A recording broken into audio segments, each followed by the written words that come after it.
नमस्कार, आप देख रहे हैं आज तक। आपके साथ मैं हूं सईद अंसारी। सबसे पहले बात खबर चेन्नई की, क्योंकि चेन्नई पर कुदरत का ऐसा कहर टूटा है कि पूरा चेन्नई में पानी ही पानी इस वक्त नजर आता है। अपडेट ये है कि अगले 72 घंटे चेतावनी जारी कर दी गई है। बारिश थमेगी नहीं, बारिश और होती रहेगी।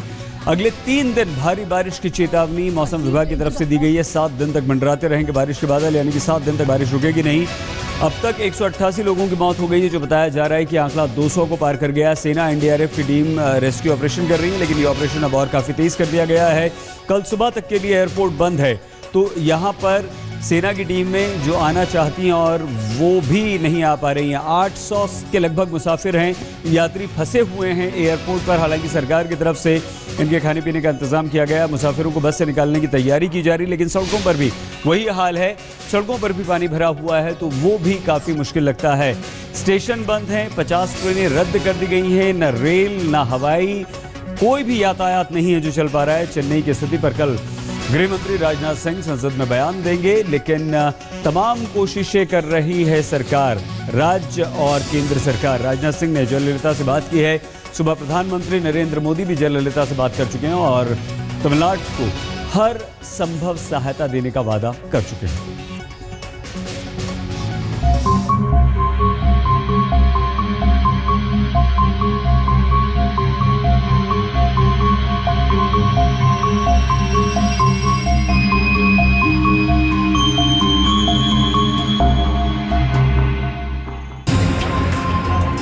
समंदर किनारे बसा हुआ शहर अब समंदर की तरह दिखने लगा है। सड़क, बाजार, दफ्तर, रेलवे स्टेशन, बस अड्डे, हवाई अड्डा, स्कूल, कॉलेज, मंदिर, चर्च, इन सभी जगहों तक पहुंचने का रास्ता अब सड़क से होकर नहीं, पानी से होकर जाता है। ये चेन्नई का सबसे भयावह चेहरा है, जिसे बनाने वाले हैं बेहिसाब बरसने वाले बादल और सोता हुआ सरकारी अमला। पिछले 3 दिनों से वहाँ बस बारिश हो रही है। शहर भीग रहा है, भर रहा है, डूब रहा है। कहीं छत पर खड़ा है तो कहीं सड़क से होकर गुजरते पानी के रेले को पार करने की जद्दोजहद में है। कहीं कोई बच्चा जुगाड़ की नाव पर बैठकर महफूज ठिकाने की ओर जा रहा, तो कहीं एक महिला अपने पति का हाथ थामे पानी में थाह ले रही है। परंपरा और आधुनिकता में तालमेल बिठाते इस शहर की वास्तुकला बह गई है। चेन्नई की जो प्रोमिनेंट फ्लाईओवर कहा जाता है वो सैदापेट है। ये फ्लाईओवर बहुत ही इम्पोर्टेंट है, क्योंकि ये एक कनेक्टिंग फ्लाईओवर है जो एयरपोर्ट से लेके यहाँ सिटी की जो एंट्रेंस जो होती है वो सैदापेट कहा जाता है।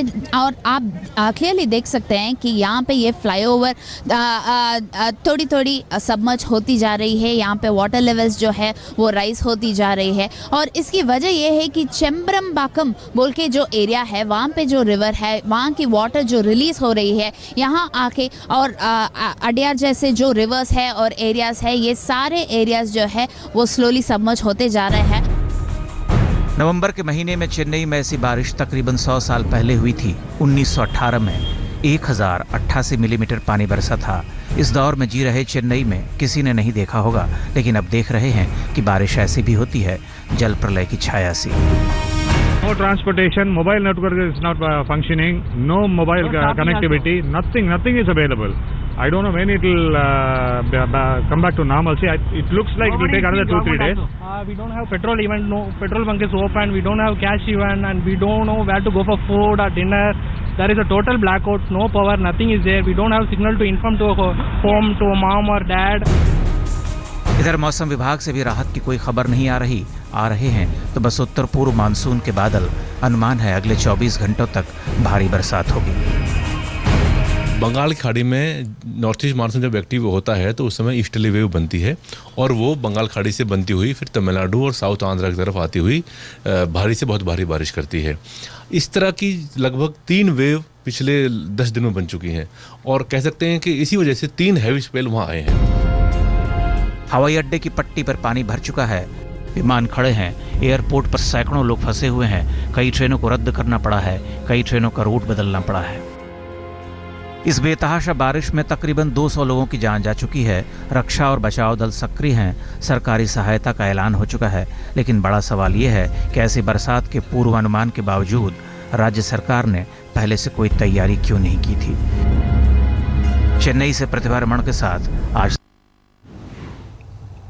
चेन्नई में राहत और बचाव का काम जोरों पर है, लेकिन बारिश के बीच राहत के काम को अंजाम देना बहुत मुश्किल है। सेना, नेवी, एनडीआरएफ की टीमें जुटी हुई हैं, लोगों को सुरक्षित जगहों पर ले जाया जा रहा है, लेकिन जहां सड़कें दरिया बन चुकी हों वहां भला लोग कैसे बचाए जाएं?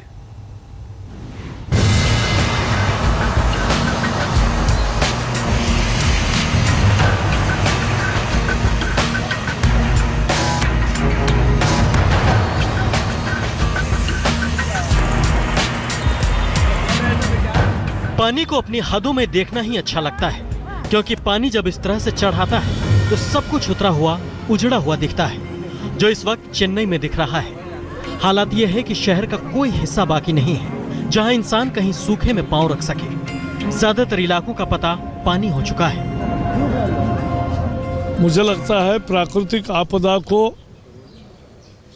हमें प्राकृतिक आपदा की तरह देखना चाहिए और सारे प्रयास करके लोगों को उसकी राहत देना चाहिए। वही काम भारत सरकार तमिलनाडु सरकार की मदद से कर रही है। चेन्नई और तटीय तमिलनाडु पर बसे इस कहर का जायजा लेने के लिए प्रधानमंत्री ने राजनाथ सिंह, अरुण जेटली, सुषमा स्वराज और वेंकैया नायडू के साथ बैठक की। उधर कैबिनेट सचिव ने मौसम विभाग के महानिदेशक और एनडीएमए के साथ बैठक की है। एनडीआरएफ की 10 टीमों को बचाव अभियान पर भेजा गया है। हर टीम में 40 लोग हैं जो तिरुपति से चेन्नई पहुंचेंगे। सेना और नेवी की टीमें भी मुस्तैद हैं। बड़ी संख्या में गोताखोरों को काम पर लगाया गया है। कोस्ट गार्ड को तैनात कर दिया गया है। आप देख सकते हैं कि पूरी तरह से यहाँ पे पानी भरा हुआ है। गाड़ियाँ रुक भी गई है पानी भरने के कारण। मुश्किलें बहुत ज्यादा है और इनका मानना है कि और यही प्रार्थना कर रहे हैं कि बारिश ज्यादा न हो और उनकी मुश्किलें और न बढ़े। चेन्नई के जिन इलाकों में सबसे ज्यादा असर पड़ा है वो हैं तांबरम, मुदिचूर, ओरापक्कम, जफर खान पेट, सैदापेट, कोट्टूरपुरम, अडियार, वेदपल्ली, वेलाचेरी, मडिपाक्कम। चेन्नई के अलावा पड़ोस के जिलों में कांचीपुरम, तिरुवल्लूर और कडलूर का बुरा हाल है। चेन्नई एयरपोर्ट को कल सुबह 6 बजे तक के लिए बंद कर दिया गया है। सारी उड़ानें रद्द कर दी गई हैं। कई ट्रेनें रद्द कर दी गई हैं और रूट बदला गया है। मौसम विभाग का कहना है कि अगले 24 घंटों में और बरसात होगी। आने वाले 72 घंटे भारी हैं। तमिलनाडु के अंदरूनी भागों में भी जो भारी से अधिक भारी बारिश हो रही है उसके अभी आगे जारी रहने की संभावना है अगले 72 घंटे। पिछले 100 सालों में चेन्नई ने ऐसी बारिश नहीं देखी। क्या ये बारिश सिर्फ अल नीनो का असर है या उत्तर पूर्व तगड़े मानसून की सौगात है? क्या नवंबर के महीने में ऐसी बेहिसाब बरसात कुछ गंभीर संकेत नहीं दे रही? रोहिणी स्वामी और प्रतिभा रमण के साथ आज तक ब्यूरो।